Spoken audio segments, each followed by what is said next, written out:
Okay, proceeding further, we come to the next question. And next question is question number 21 of exercise 7.5.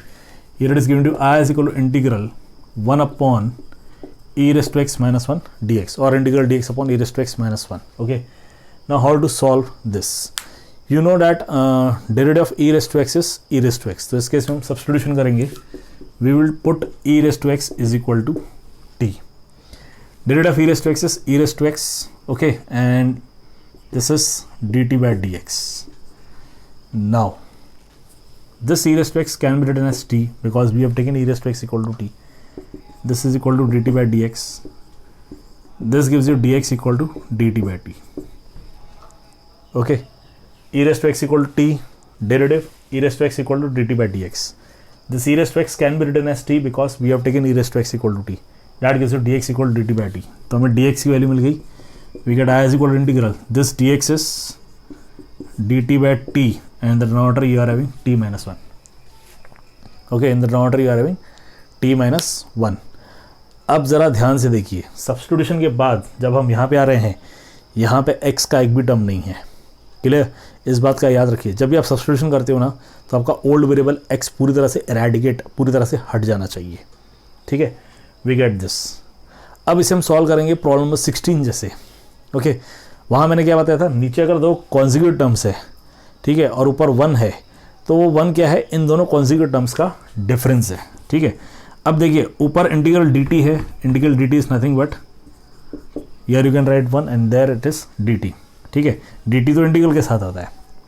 अब इसे हम कैसे लिख सकते हैं, इन दोनों नंबर्स में बड़ा कौन है, t minus t minus 1 upon t minus 1 dt.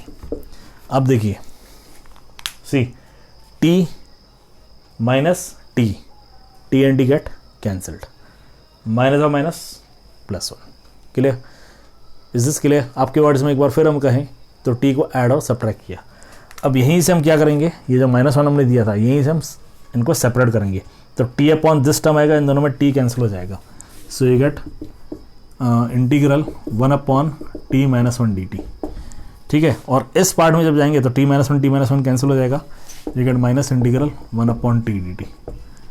This gives you log of t minus 1 minus log t plus c, and this gives you log mod t. What's t? It is e raised to x minus 1 upon e raised to x plus c. ये है इसका answer. Okay, clear? Quite easy question. You are having integral dx upon e raised to x minus 1, e raised to x को आप t put up कर दीजिए.